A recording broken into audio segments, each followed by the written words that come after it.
أعوذ بالله من الشيطان الرجيم. يا عبادي الذين آمنوا إن أرضي واسعة فإياي فاعبدون. كل نفس ذائقة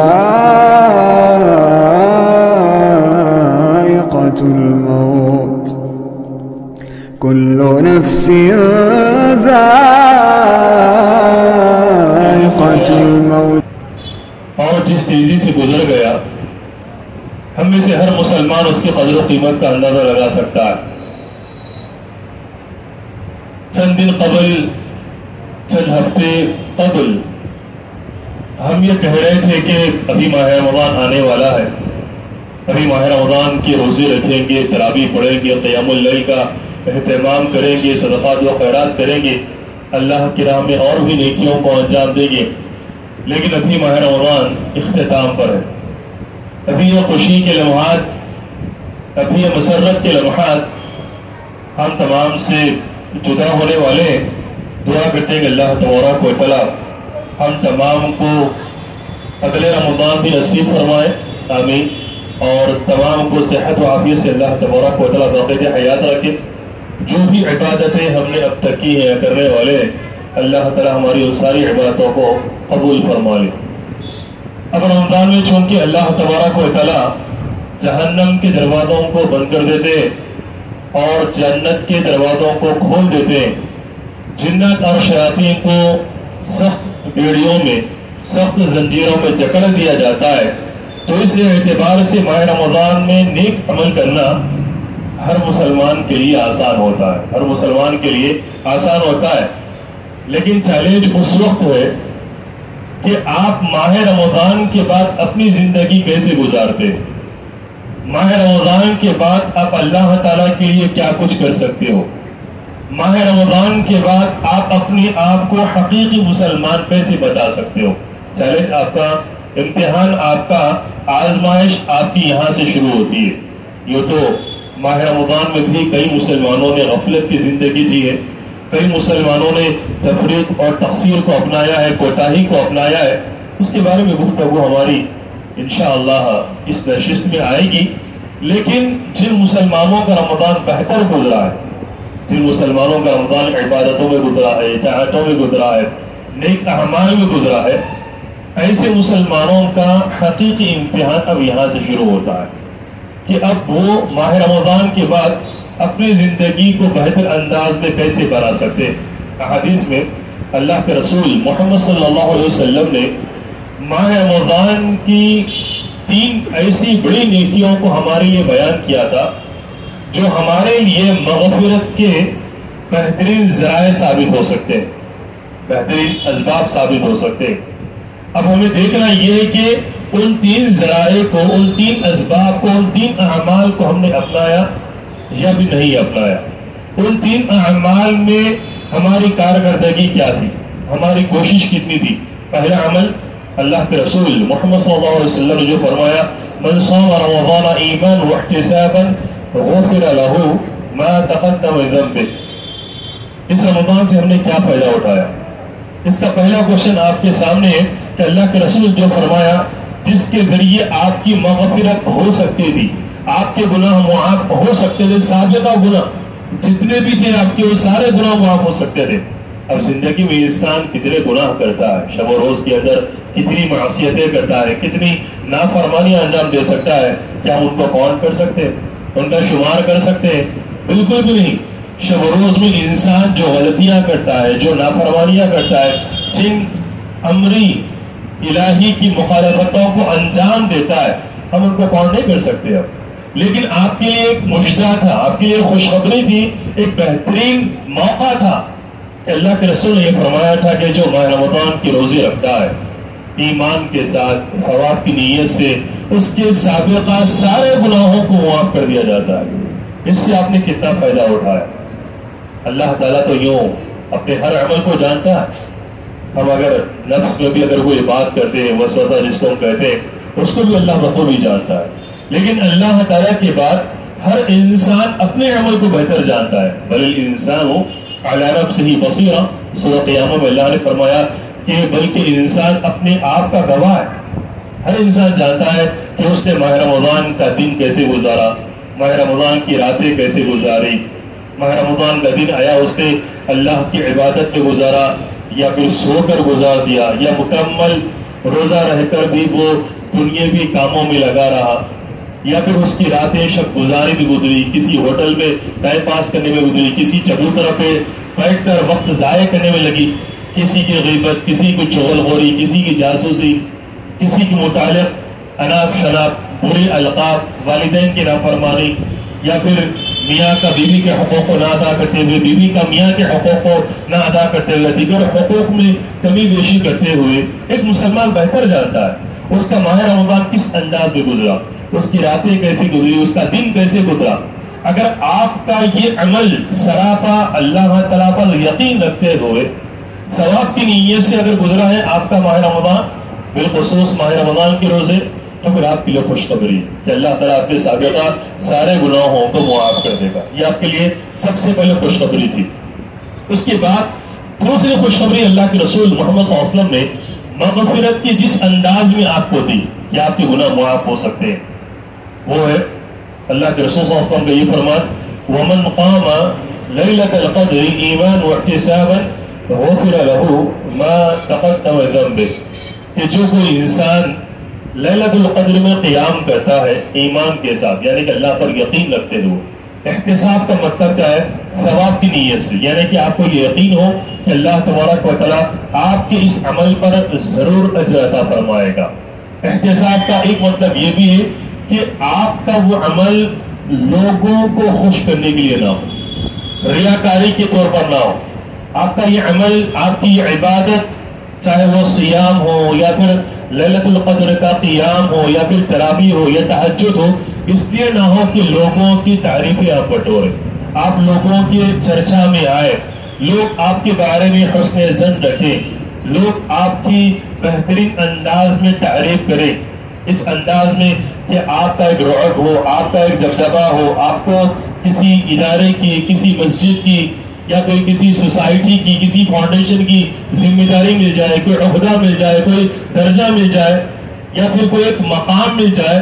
اگر ان تمام وجوہات میں سے, ان تمام اغراض اور مقاصد میں سے آپ نے اگر کسی بھی عبادت کو انجام دیا, روزے رکھے, قیام کا اہتمام کیا ریاکاری کے طور پر, تو پھر آپ کے لیے خوشخبری مغفرت کی نہیں, آپ کے لیے خوشخبری وہ ہے جس میں اللہ کے رسول نے یہ فرمایا کہ ریاکاری کے طور پر ان 3 افراد کو اللہ تعالیٰ اپنے قریب بلائے گا, ان سے سوال کرے گا کہ تم نے یہ کام کیوں کیے دنیا کے اندر.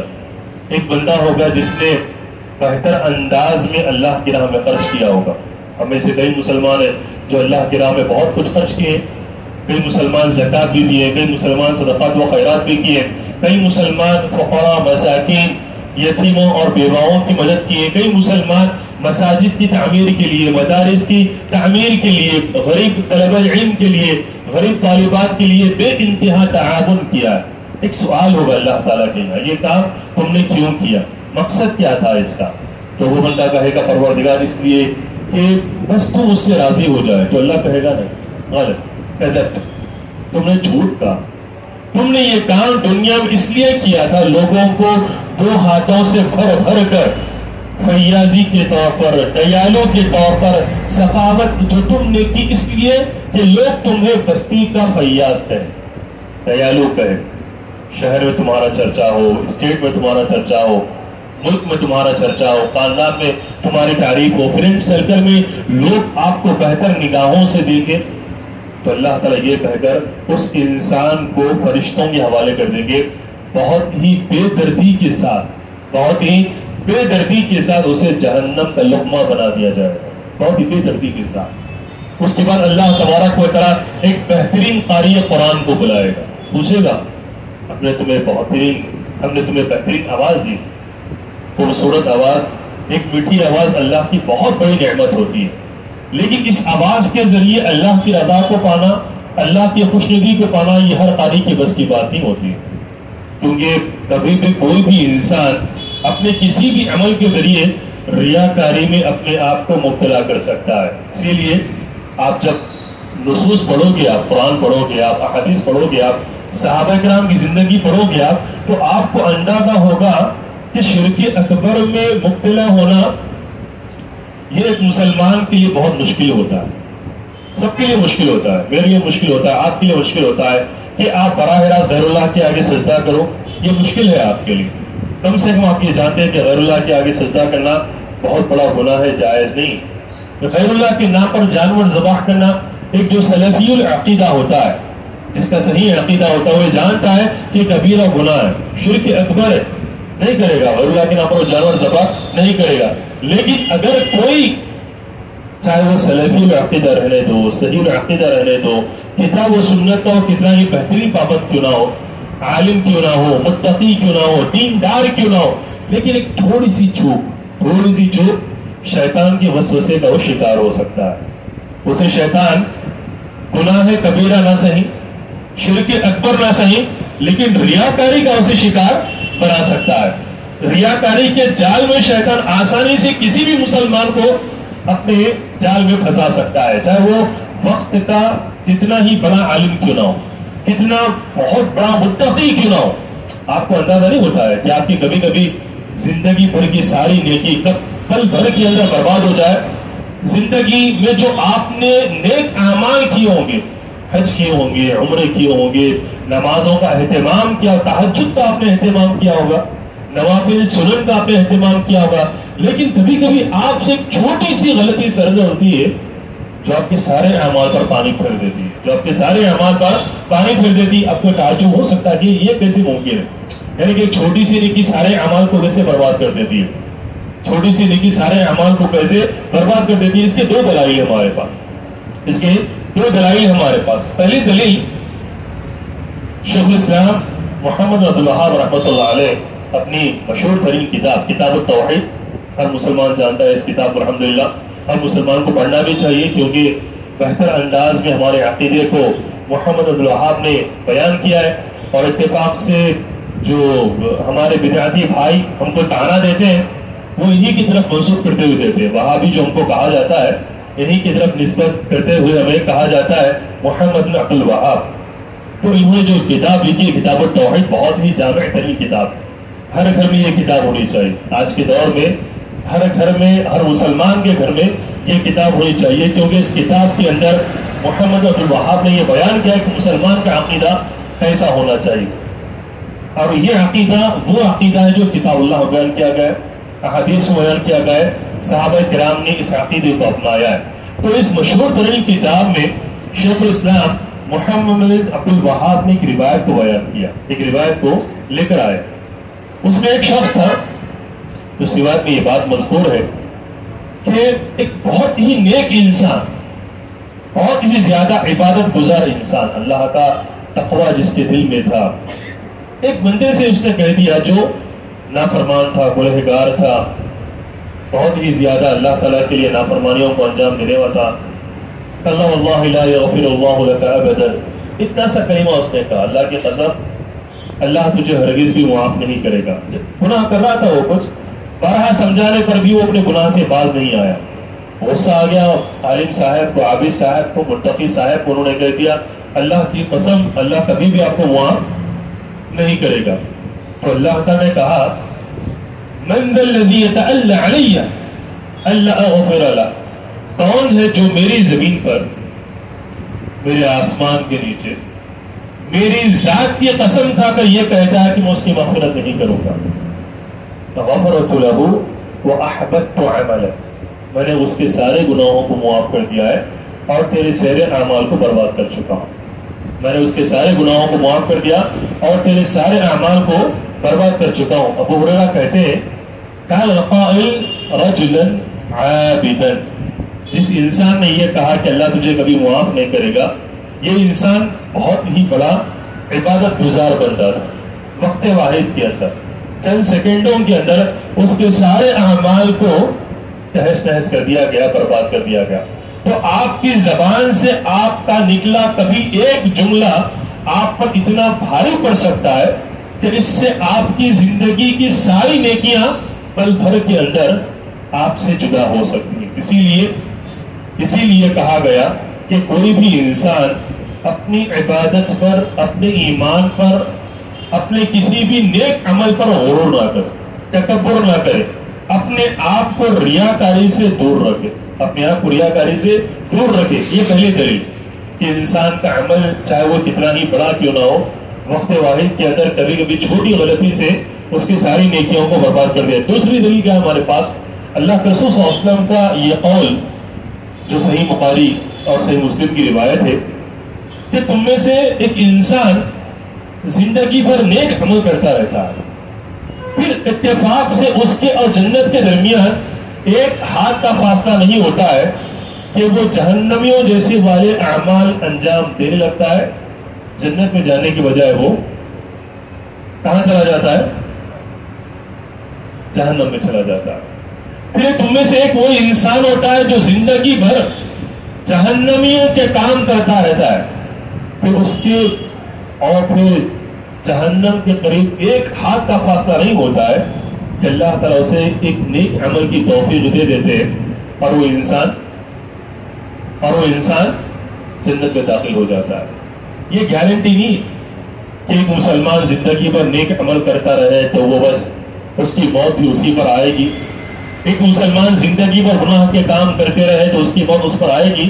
ہم اس بات کی ضمانت نہیں دے سکتے، یہ گارنٹی یا ضمانت صرف ایک ہی ذات دے سکتی ہے، وہ کون ہے؟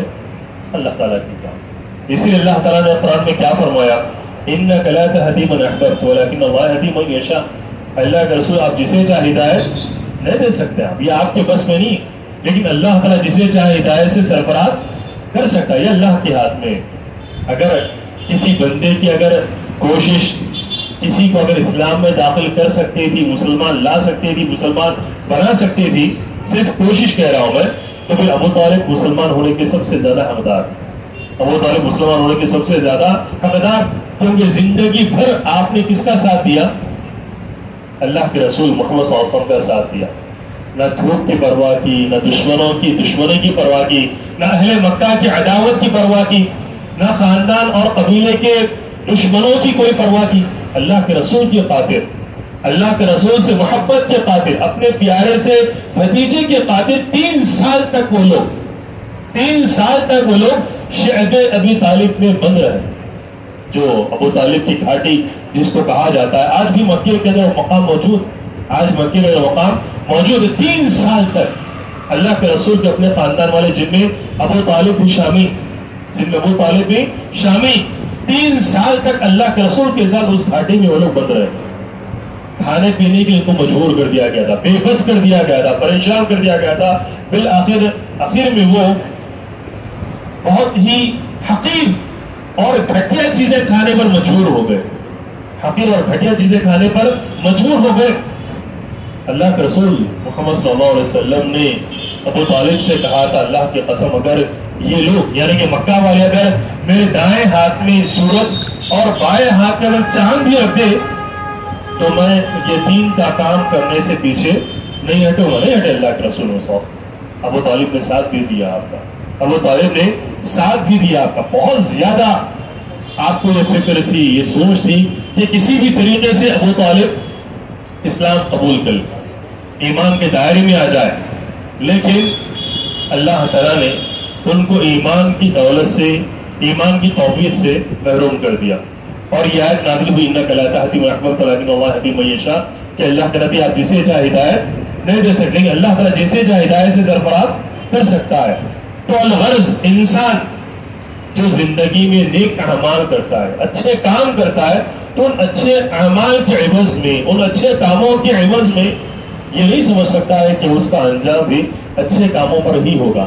ہم صرف امید رکھ سکتے ہیں، ہم صرف اللہ تعالیٰ سے دعا کر سکتے ہیں کہ پروردگار ہمیں بہترین خاتمہ نصیب فرما، ہمیں اچھی موت نصیب فرما، ہم یہ صرف دعا کر سکتے ہیں، لیکن کب کون سا انسان ایمان سے نعوذ باللہ کفر پر آ جائے، کفر سے ایمان پر آ جائے، کب کون سا انسان توحید سے پھر سے شرک میں چلا جائے، اب کون سا انسان شرک سے توحید پر آ جائے، ہم یہ نہیں جانتے۔ تو اسی لیے ہم نے یہاں پر آپ سے کہا کہ آپ جو بھی نیک عمل کرتے ہیں، چاہے ماہ رمضان کے سیام ہو یا پھر ماہ رمضان میں لیلۃ القدر کا قیام ہو، ایمان کے ساتھ ہونا چاہیے اور احتساب کے ساتھ ہونا چاہیے. یہ جو میں نے تشریح اور توضیح آپ کے سامنے کی وہ لفظ احتساب کی تھی، یعنی کہ ثواب کی نیت سے. اس میں کسی قسم کی ریاکاری کا شائبہ نہ ہو، آپ کو اپنے عمل پر کسی قسم کا دھوکہ نہ ہو، غرہ نہ ہو کہ میں نے بہت کچھ کر دیا، میں نے زندگی پر اچھے کام کیے، عبادت کیے، تقوی کو انجام دیا ہے، اللہ کی راہ میں بہت کچھ دیا ہے. ایسا آپ کو دھوکہ نہیں ہونا چاہیے. پتہ نہیں اللہ تعالیٰ اس عمل کو قبول کیا یا نہیں کیا، اس عمل میں مان لی کتنی سچائی تھی، ہم یہ چیز نہیں جانتے. پھر دوسرا سبب، پہلا سبب روزہ تھا جو آپ کے سارے گناہوں کی مغفرت کا ذریعہ بن سکتا ہے، اور دوسرا سبب لیلۃ القدر کا قیام.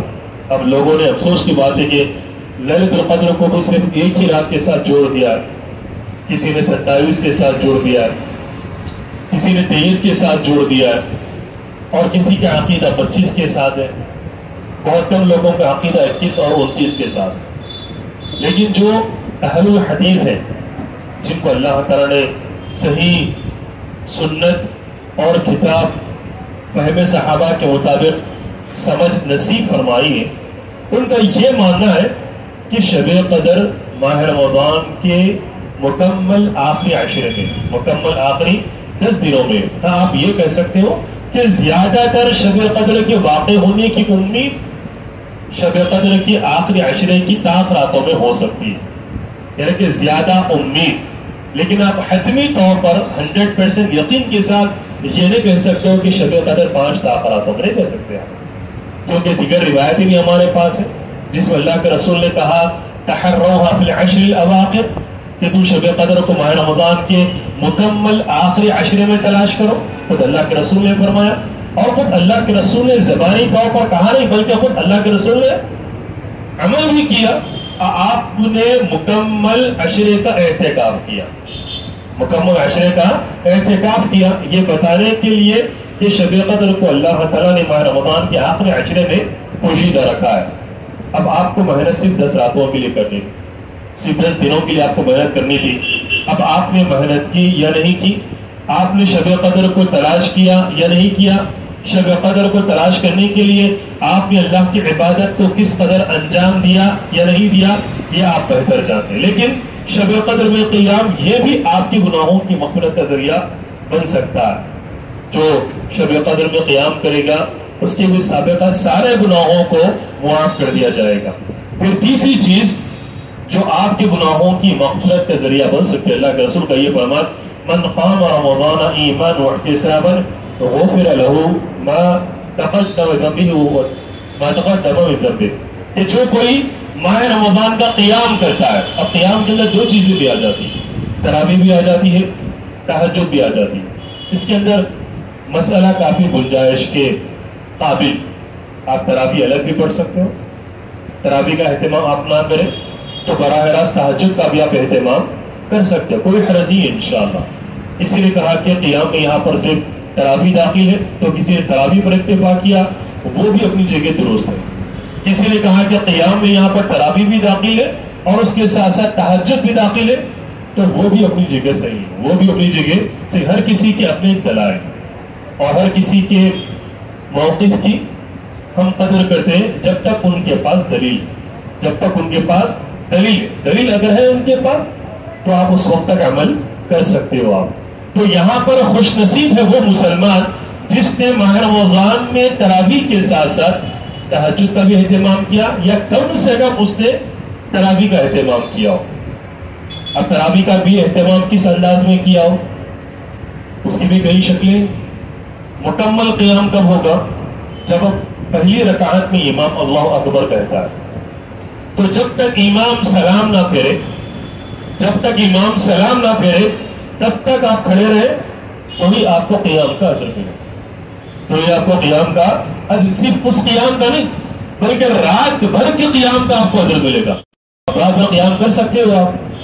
ناممکن ہے. یعنی کہ ہاں اگر کوئی بندہ مکمل ایمان میں تر و تازہ ہو، ایمان میں اور اضافہ کرنا چاہتا ہو، دن میں اس نے کچھ 2 یا 3 گھنٹے کے لیے آرام کیا ہو، تو انسان رات بھر بھی اللہ کی عبادت کر سکتا ہے، کوئی حرج نہیں، کوئی حرج نہیں. اب میں آپ کے سامنے ایک روایت سناؤں گا تو آپ کو بڑا تعجب ہوگا، یعنی کہ یہ کیسے ممکن ہو سکتا ہے، یہ کیسے ممکن ہو سکتا ہے۔ بعض جگہ میں نے اس روایت کو بیان کیا تو لوگوں نے بہت تعجب کیا، کسی نے تو یہاں تک کہہ دیا کہ یہ صوفیانہ ایک کلام دکھتا ہے، صوفی باتیں دکھتی ہیں۔ تو میں نے کہا کہ یہ صحابہ کرام کا عمل، کوئی صوفیانہ باتیں نہیں، یہ پریکٹیکل کی باتیں، یہ جوان کی باتیں جو صحابہ کرام نے انجام دی کہ ایک مسلمان رات بھر اللہ کی عبادت کر سکتا ہے یا نہیں کر سکتا۔ ایک سوال، تو اس کا جواب یہ ہے کہ جس نے دن میں کچھ آرام کیا ہو تو وہ رات بھر اللہ کی عبادت کر سکتا ہے، تراویح بھی پڑھ سکتا ہے، تہجد بھی وہ پڑھ سکتا ہے، تلاوت قرآن بھی کر سکتا ہے، دیگر ذکر و اذکار میں وہ مشغول بھی رہ سکتا ہے۔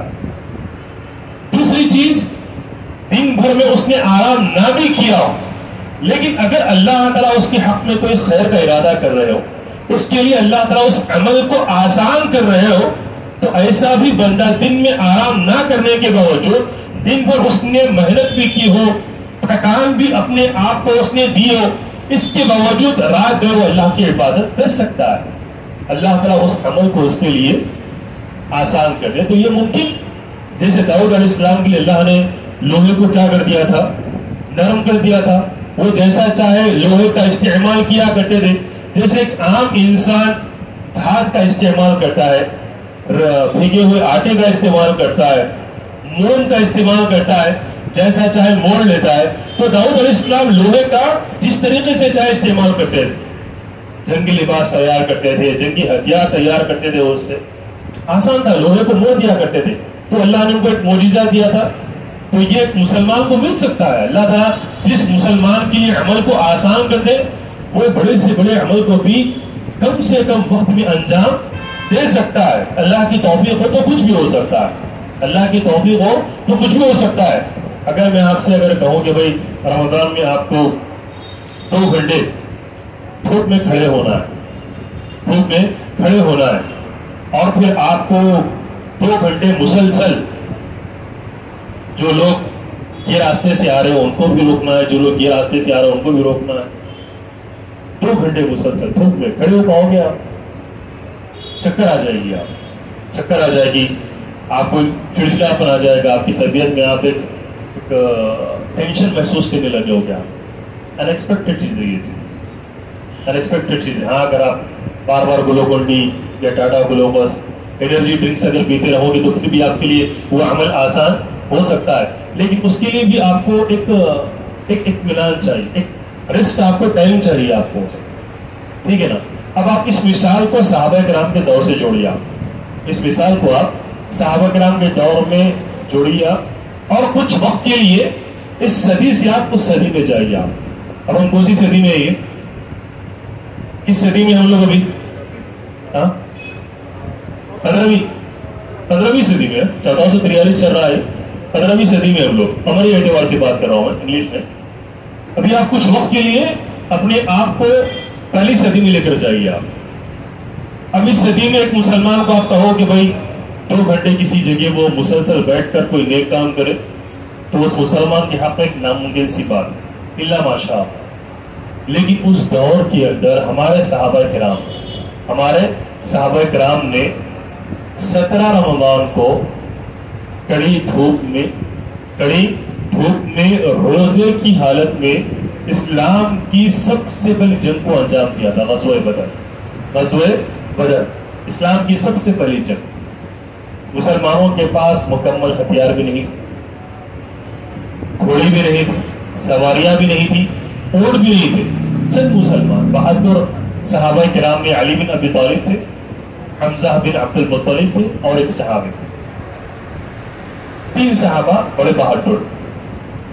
313 مسلمانوں نے لگ بھگ 1000 کافروں کو دھول چٹا، 1000 کافر، کس حالت میں؟ روزے کی حالت میں مسلمانوں نے جہاد کیا اس دور کے اندر۔ اب آپ یہ عمل آج کے دور میں کر سکتے ہو؟ آپ سے ممکن ہے؟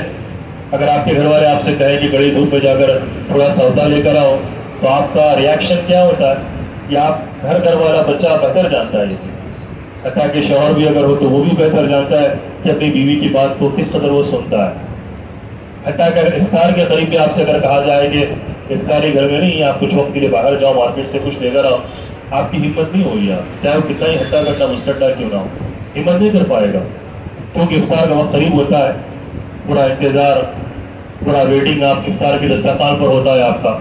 لیکن ہمارے صحابہ کرام میں سے نہیں، ہمارے صحابہ کرام نے صرف زبانی باتیں نہیں کی بلکہ پریکٹیکل اس عمل کو انجام دیا. کہا کہ اللہ کے رسول آپ کا حکم ہوگا ہم کچھ بھی کریں. صحابہ کرام کو پیدا ہی اللہ نے اس لیے کیا تھا کہ وہ بس اللہ کی عبادت کرتے جائیں، اللہ کی اطاعت کرتے جائیں. رسول کی صحبت کے لیے پیدا کیا تھا ان کو اللہ تعالیٰ نے، رسول کے ساتھی بنے، رسول کے صحابی بنے، اس کام کے لیے ان کو پیدا کیا تھا اللہ تعالیٰ نے. اس وعدے کو صحابہ کرام نے نبھایا، اس وعدے کو صحابہ کرام نے وہ ہماری طرح نہیں کہ رمضان آیا تو اللہ کی عبادت کے لیے دوڑے آئے، رمضان آیا تو روزے رکھ لیے، رمضان آیا تو قرآن کو سینے سے لگائے، رمضان آیا تو اللہ کے رسول یاد آئے، پھر رمضان گیا تو اللہ کے رسول بھی چلے گئے، اللہ کے گھر بھی چلے گئے، اور پھر قرآن بھی ہم سے دور ہو گیا. یہ تقریباً ہوگا رمضان کے بعد ہر مسلمان نہیں علم ہوگا.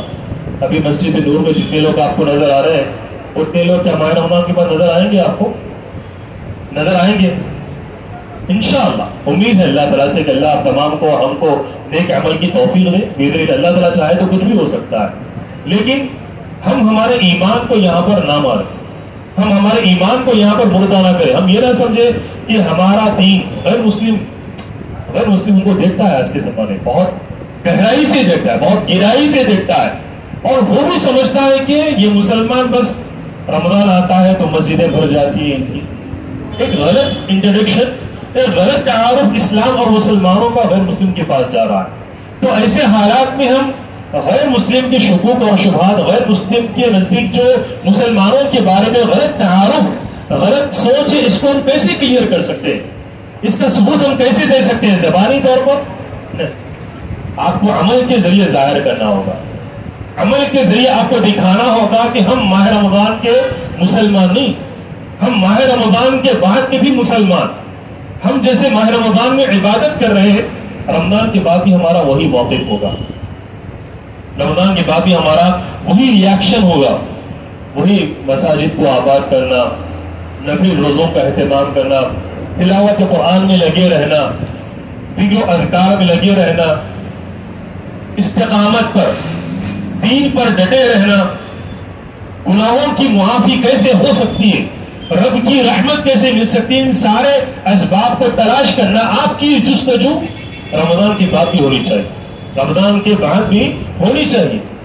اب میں آپ کے سامنے عمل کی ایک بات کر رہا تھا کہ رات بھر کیا ایک انسان اللہ کی عبادت کر سکتا ہے یا نہیں کر سکتا ہے. تو ہم نے کہا کہ اللہ کی توفیق ہو تو کچھ بھی ہو سکتا ہے. عثمان بن عفان رضی اللہ عنہ، نام آپ نے سنا ہے نا، خلیفہ ثالث، ہمارے تیسرے خلیفہ ہے. لقب کیا تھا ان کا؟ ذو النورین، دو روشنیوں والے. اللہ کے رسول لقب دیا تھا کیونکہ اللہ کے رسول کی دو صاحبزادیوں کے ساتھ ان کا نکاح ہوا تھا، ام کلثوم، رقیہ رضی اللہ عنہ. تو اس بیس پر ان کو ذو النورین کہا جاتا ہے، دو روشنیوں والے.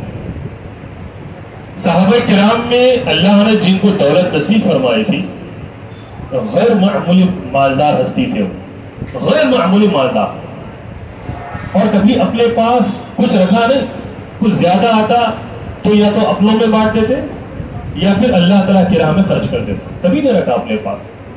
اس دور کی آپ بلیئر کہہ لیا ان کو، اس دور کے آپ عثمان بن عفان رضی اللہ عنہ.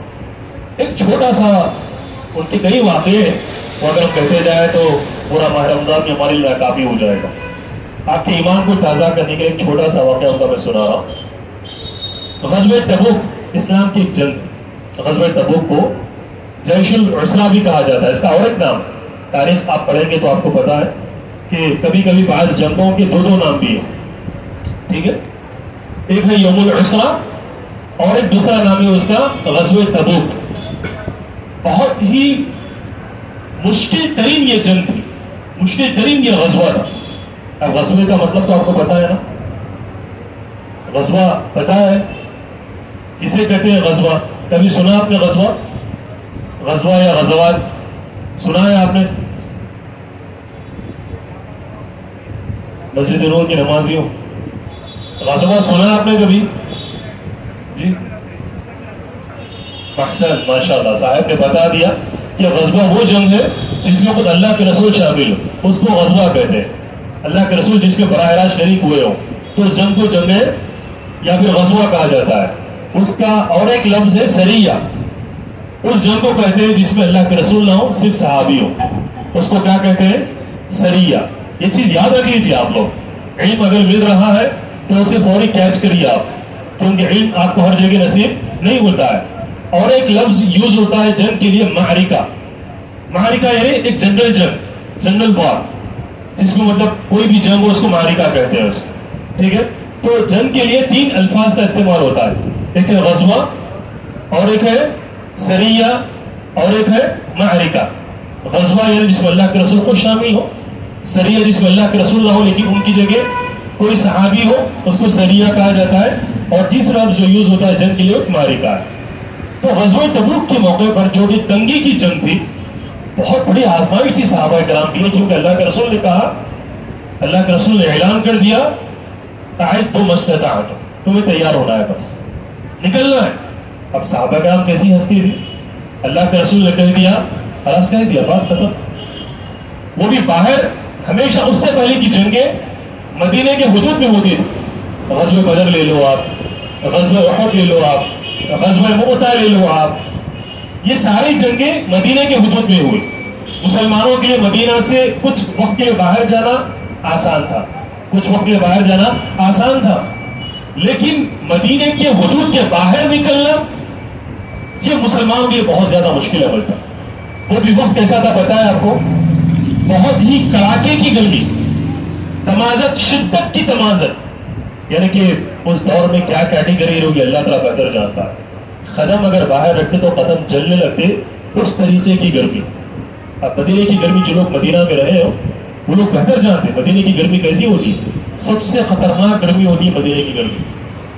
تو اس لیول کی گرمی میں اللہ کے رسول نے حکم دیا کہ ہمیں جنگ کے لیے روانہ ہونا، اس کڑاکے کی گرمی میں کہہ رہا ہوں۔ یہ پہلی آزمائش سارے مسلمانوں کے لیے، موسم نارمل نہیں تھا، اب نارمل موسم تھا، کڑاکے کی گرمی، شدت کی تمازت، اور پھر دوسری چیز وہ وقت ایسا تھا کہ کھجوروں کے پکنے کا وقت تھا۔ ایک کسان جو سال بھر محنت کرتا ہے، ایک کسان جو سال بھر محنت کرتا ہے، اب اچانک جب فصل کے کاٹنے کا وقت آ جائے اور اس سے یہ کہا جائے کہ چلو ہمیں کسی اور کام پہ نکلنا ہے، تو اس کسان پر کیا گزرے گا، کیا تکلیف گزرے گی اس کسان کے دل پر۔ وہ وقت تھا کھجور کے پکنے کا، کھجوروں کو کاٹنے کا۔ مدینے کے اندر صحابہ کرام کے پاس ایک ہی دولت تھی، ایک ہی تجارت تھی، اور وہ کون سی تھی اس دور میں؟ کھجوروں کی تجارت۔ اب اللہ کے رسول محمد صلی اللہ علیہ وسلم نے اگر کہا کہ یہ تجارت چھوڑ کر، کھجوریں نہ کاٹ کر آپ کو غزوہ تبوک کے لیے نکلنا ہے، تو دو خطرناک موقع ان کے پاس، دو خطرناک آزمائش ہے ان کے پاس۔ ایک آزمائش کڑاکے کی گرمی، اور دوسری آزمائش کھجوروں کے پکنے کا وقت آ چکا تھا۔ اور تیسری بڑی آزمائش سنیے آپ، مسلمانوں کے پاس سواریاں موجود نہیں تھی اس دور کے اندر، نہ گھوڑے تھے نہ اونٹ تھے۔ کئی سارے صحابہ کرام پریشان تھے کہ مطلب کیسے ہم، اللہ کے رسول کا حکم آ چکا ہے کسی بھی طریقے سے جہاد کے لیے باہر نکلنا ہی نکلنا ہے، لیکن سواریاں موجود نہیں، گھوڑے موجود نہیں، جنگی ہتھیار موجود نہیں ہے۔ سارے صحابہ کرام پریشان، اس دور کی بات کر رہا ہوں۔ 3 خطرناک آزمائش ہے، ایک تو موسم، گرمی کا موسم، دوسری آزمائش کھجوروں کے پکنے کا وقت آ چکا ہے، کھجوروں کو کاٹنا ہے، اور تیسری بڑی آزمائش سواریوں کی کوئی سہولت نہیں، سواریوں کی بے انتہا کمی۔ اس دور میں عثمان بن عفان رضی اللہ عنہ نے اپنی فیاضی کا ثبوت دیا، اللہ کی راہ میں محبت کا ثبوت دیا، اتنی دولت کو لا کر، اتنی سواریوں کو لا کر، اتنے گھوڑوں کو لا کر، اونٹوں کو لا کر خدمت رسول میں پیش کر دیا کہ اللہ کے رسول محمد صلی اللہ علیہ وسلم کی آنکھیں آپ پیدا ہو گئی، آپ کی آنکھوں میں پانی آ گیا، اور اللہ کے رسول محمد صلی اللہ علیہ وسلم نے اسی وقت عثمان بن عفان سے یہ بات کہی، ما ضر ابن عفان ما عمل بعد اليوم، کہ اگر عثمان بن عفان آج کے بعد کوئی عمل نہ بھی کرے تو انہیں کوئی نقصان، عثمان بن عفان آج کے بعد کوئی عمل نہ بھی کرے تو کوئی نقصان نہیں۔ اتنی بڑی خوشخبری، اتنا بڑا پیغام مسرت، لیکن اتنی بڑی خوشخبری کو پا کر بھی کیا عثمان بن عفان نے اللہ کے رسول کی اس خوشخبری کو مان کر اللہ کے لیے کوئی عمل کو انجام نہیں دیا؟ جب ان کی موت بھی آئی تو اللہ کی راہ میں ہی ہے، شہید ہونا پڑا ہو، اللہ کے رسول کے حکم کو مان کر اپنی جان گنوا دی، لیکن اللہ کے رسول کے حکم کی خلاف ورزی آپ نے برداشت نہیں۔ کہا کہ عثمان ایک دور آئے گا کہ لوگ تم سے خلافت کا لباس اتارنا چاہیں، لوگ تمہیں خلافت کی کرسی سے ہٹانا چاہیں گے، لیکن تم ان باغیوں کی بات میں نہیں آتے۔ یہ بات کہی تھی اللہ کے رسول نے اس دور میں ان سے، اور اللہ کے رسول کی بات کو مانا، اپنی جان گنوا بیٹھے، لیکن اللہ کے رسول کی بات کو قبول کرنے سے پیچھے نہیں رکھا۔ صحابہ کرام آئے ان کے پاس، حسن بن علی رضی اللہ عنہ، عبداللہ بن عمر رضی اللہ عنہ، اکابر صحابہ ان کے پاس ہے، کہا کہ ہم آپ کا ڈیفینس کریں گے، ان باقیوں نے آپ کو گھیر رکھا ہے، آپ یقینی طور پر مر جائیں گے۔ آپ کہا کہ ٹھیک ہے، منظور ہے مجھے، کوئی مسئلہ نہیں، لیکن میں خلافت کی کرسی کو نہیں چھوڑوں گا، اللہ کے رسول نے مجھے بتایا تھا، اور میں نہیں چاہتا کہ مجھ جیسے ایک مسلمان کے خاطر دیگر معصوم مسلمانوں کا خون بہہ جائے، یہ مجھے برداشت نہیں۔ موت بھی جب آئی، ان کو پتا ہے کس سال میں آئی آپ کو موت، قرآن کو اپنی سینے سے لگائے ہوئے تھے اس موقع میں، قرآن پڑھ رہے تھے اس موقع پر، وہ سارے باقی سارے دہشت گرد قوات اس زمانے کے عثمان بن عفان کے گھیر کا محاصرہ کر چکے تھے، وہ لوگ بائیکاٹ کر چکے تھے، خلیفہ وقت کا، امیر المؤمنین کا بائیکاٹ کر چکے تھے وہ لوگ۔ جس مسجد کو انہوں نے خرید کر، زمین کو خرید کر مسلمانوں کے نام قربان کر دیا تھا، اس مسجد میں ان کو نماز پڑھنے سے روک دیا گیا۔ جو کنواں خرید کر مسلمانوں کے لیے قربان کر دیا تھا، وقف کر دیا تھا، اسی کنویں کے پانی پینے سے ان کو روک دیا گیا، مالک کو روک دیا گیا، اونر کو روک دیا گیا۔ برداشت کر لیا، سب کچھ برداشت کر لیا، قرآن کو پڑھنا نہیں بھولا، لیکن آخری دم تک، آخری سانس تک۔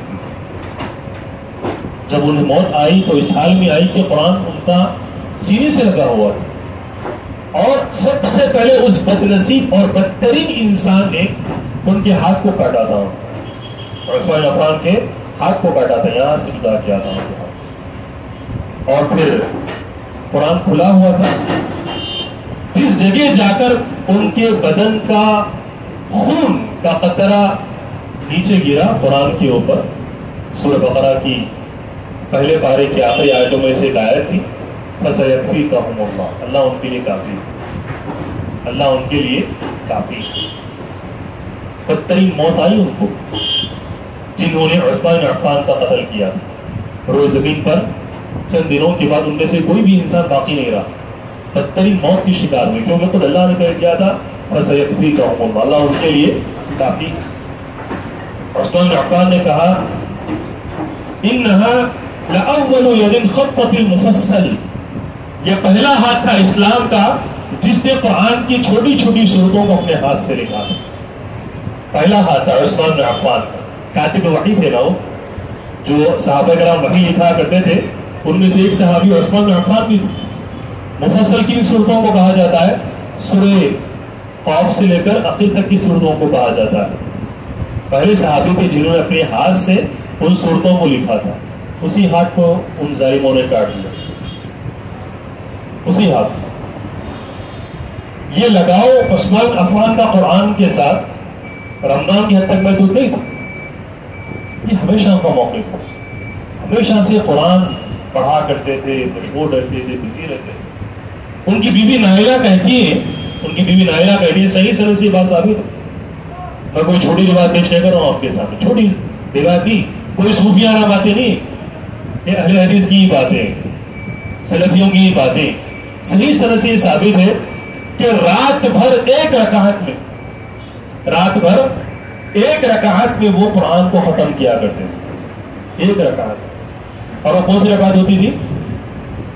وتر کی رکعت. وتر کی ایک رکعت میں وہ قرآن ختم کیا کرتے. اتنا ان کو قرآن سے لگاؤ تھا, اتنی محبت تھی, بہت ہی خطرناک لگاؤ تھا. ایک صحابی نہیں جو ایک رکعت میں قرآن کو ختم کیا کرتے تھے وتر. اور ایک صحابی ہے تمیم الداری رضی اللہ عنہ. تمیم الداری رضی اللہ عنہ, یہ بھی ایک رکعت میں قرآن کو ختم کیا کرتے. اس میں کوئی تعجب نہیں ہونا چاہیے, وہ وقت الگ تھا.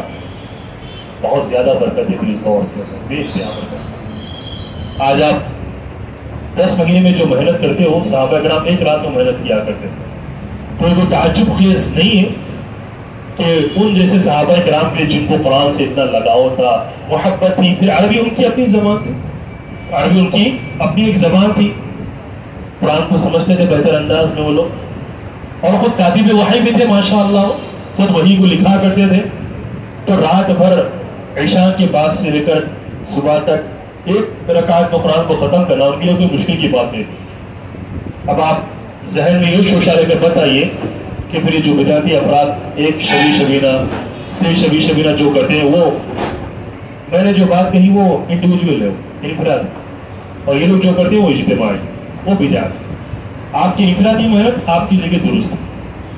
شرط یہ ہے کہ آپ قرآن کو سمجھ کر پڑھیں.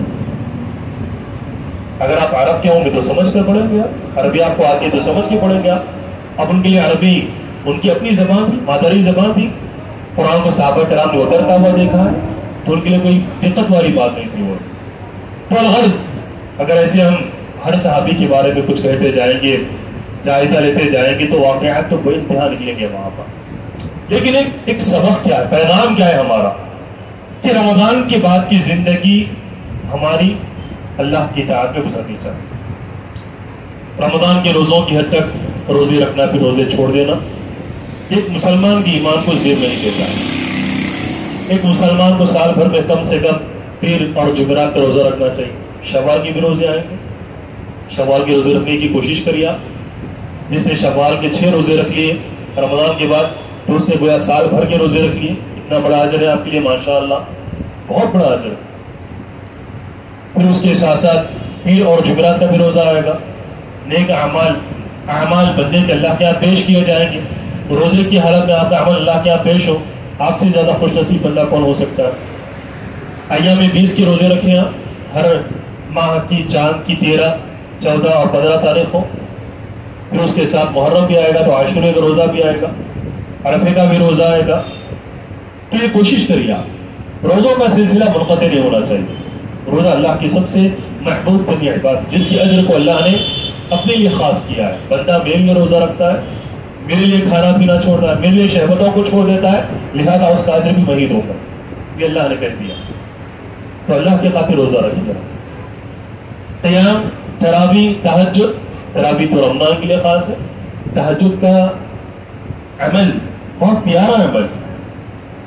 کئی مسلمان ایسے جن کے پاس ہزارہ ٹینشنز, پریشانیاں. کوئی ایسا مسلمان نہیں دنیا کے اندر جس کے پاس مسائل نہ ہو, پریشانیاں نہ ہو, آزمائشیں نہ ہو. ہر مسلمان کسی نہ کسی آزمائش کا شکار, کسی نہ کسی مسئلے میں مبتلا ہے. بہترین ذریعہ رب کے ہاں شکایت کریے, سارے مسائل حل ہو گئے. رب کے سامنے مدعا رکھیا, ساری دعائیں قبول ہو. رب کے سامنے روئیے, وہ راضی ہوگا آپ سے, اور آپ کی آنکھوں سے آنسوؤں کو بند کر دے گا, خوش کر دے گا. اس کے لیے بہترین ذریعہ کیا ہے؟ تہجد. سارا جگ سو رہا ہو, ساری فیملی سو رہی ہو, رب کے لیے کھڑے ہو جائیں. 2 رکعت, 4 رکعت, 6 رکعت, 8 رکعت, جو آپ کے لیے میسر ہو کرتے جائیے. آپ ایک سکون ملے گا, آپ کو یہاں سکون ملے گا, یہاں سکون ملے گا. سب سے بڑا سکون تو یہی ہے نا, قلبی سکون, ذہنی سکون. یہ اگر سکون مل گیا تو پھر کوئی ٹینشن بھی آپ کی نہ دل میں رہے گا نہ آپ کے دماغ میں رہے گا. الا بذکر اللہ تطمئن القلوب. اللہ کے ذکر سے ہی دلوں کو سکون ملتا ہے. اور تہجد اللہ کا سب سے بہترین ذکر. اب آپ کے پاس ایک اور سوال ہو سکتا ہے, تہجد کو اٹھنا چاہتے ہیں ہم لوگ, قیام اللہ میں پڑھنا چاہتے ہیں ہم لوگ، لیکن ہو نہیں پاتا. الارم بھی رکھتے ہیں، بجتا نہیں، بج بھی جاتا ہے تو اس کی آواز نہیں سن پاتے. تو ایسا کیوں ہوتا ہے؟ وجہ کیا ہے؟ ایسا ہی سوال 1400 سال قبل ایک بہت بڑے تابعی حسن بصری سے پوچھا گیا. اس زمانے کے اندر، تابعی کے زمانے کے اندر. اب تابعی کسے کہتے ہیں پتہ ہے؟ جنہوں نے صحابہ کرام کو ایمان کی حالت میں دیکھا ہو اس کو تابعی کہا جاتا ہے. تو اس دور میں تابعی سے پوچھا گیا، حسن بصری رحمۃ اللہ علیہ سے پوچھا گیا، میری تمنا ہوتی ہے، خواہش یہ بھی ہوتی ہے کہ میں رات میں اٹھوں تہجد پڑھوں، لیکن ہو نہیں پاتا، بہت مشکل ہوتی ہے. اب آج کے دور میں اگر ہم اس کو اس زمانے کے اعتبار سے اگر سیٹ کرنا چاہے اس سوال کو، موبائل بھی ہے آپ کے پاس، الارم بھی ہے آپ کے پاس، سب کچھ ہے آپ کے پاس، پھر بھی اٹھ نہیں پاتے آپ. وجہ کیا ہے؟ تو حسن بصری نے اس دور میں کہا تھا اس بندے سے پیارا سا جملہ ہے، لا تعصی ربک فی النہار وہو یقیمک بین یدیہ فی اللیل. دن میں تم اپنے رب کی نافرمانی مت کرو، رات میں وہ تمہیں خود بخود اپنے سامنے کھڑا کرے. دن میں تم اپنے رب کی نافرمانی مت کرو، رات میں وہ تمہیں خود بخود اپنے سامنے کھڑا کرے. دن میں گناہوں سے دور رہو گیا تو رات میں آپ کو تہجد کی توفیق ضرور نصیب ہوگی انشاءاللہ. یہ یقین رکھیے. آپ نیک اعمال جتنا اپناؤ گے آپ، مزید نیک اعمال کی توفیق خود بخود اللہ آپ کو نصیب فرمائے گا. یہ آج کے